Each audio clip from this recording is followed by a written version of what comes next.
আজকে ছিল বন্ধু অনেকের বাড়িতে খিচুড়ির আয়োজন। এই খিচুড়ির আয়োজনটা তারা প্রত্যেক বছরই করে তার দাদাদের নামে। আমাদের যত বন্ধু বান্ধব আছে সবাইকে অনেকে আগেই বলে দিয়েছে এখানে থাকার জন্য, তাই আমরা সকল বন্ধু বান্ধব এখানে উপস্থিত হয়েছি তাদেরকে কাজে হেল্প করার জন্য। এর আগের বছর আপনাদেরকে এই খিচুড়ির আয়োজনটা দেখিয়েছিলাম। প্রত্যেক বছরই 5 পাতিল করে এই খিচুড়ির আয়োজন করা হয়। প্রত্যেক বছরের মতো এবারও রান্না করেছে কুদ্দুস দাদা। কুদ্দুস দাদার হাতের খিচুড়ি যে খেয়েছে সে জানে কি মজা হয় তার খিচুড়ি। আর আমাদের এদিকে যখনই খিচুড়ি রান্না করা হয় তখনই কুদ্দুস দাদার হাতের খিচুড়ি খেতে চলে যাই আমরা। যারা যারা পেজটারে ফলো করেন না উনি ফলো করে দিন এরকম নিত্য নতুন ভিডিও পাওয়ার জন্য।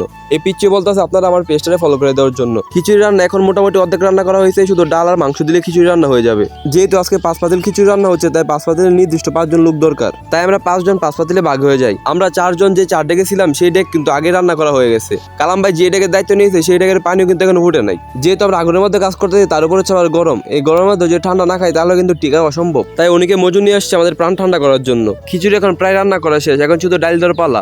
ডাল দেওয়া শেষে কিছু মশলা বাদাম টাদাম দেওয়ার পর এখন মাংস দিলে খিচুড়ি রান্না একদম শেষ। আর আজকের খিচুড়ি রান্নাটা হয়েছিল গরুর মাংস দিয়ে। রান্না শেষে এখন লবণ চেক করে দেখতেছি লবণ হয়েছে কিনা। আমরা রান্নায় হেল্প করবো, পাতিল থেকে মাংস তুলে খাবো না এটা কিন্তু কখনোই হয় না। তাই পাতিল থেকে একটা মাংস তুলে নিয়েছি চেক করার জন্য। অনেক কিন্তু রান্না করলাম, এখন হচ্ছে খাওয়ার পালা। এখানে আমি সহ সবাই চলে আসছি খিচুড়ি খাওয়ার জন্য। আর সবুজ এখানে বসে হয়ে যাচ্ছে তাড়াতাড়ি খিচুড়ি দিতে হয়। 5 দিনের কিছু খাই না, আজকে খিচুড়ি খাবো দেখে। আর 10 মাস পর খাওয়ার পায়ে সবগুলো খাদ্য পাইয়া পুরো পেটটা ভরে খাই যাচ্ছে। আর সবগুলো বলতেছে 10 মাস পর সেই সুদিন আইছে আমাদের, যে সুদিনের অপেক্ষায় আমরা সবাই ছিলাম। আজকের ভিডিওটা এই পর্যন্তই। সবাই ভালো থাকবেন, সুস্থ থাকবেন। আর যদি পেজটাকে ফলো করা না থাকে অবশ্যই ফলো করে দিন। আর কে কোন এলাকা থেকে দেখতেছেন এটা অবশ্যই কমেন্ট করে জানাই দিন।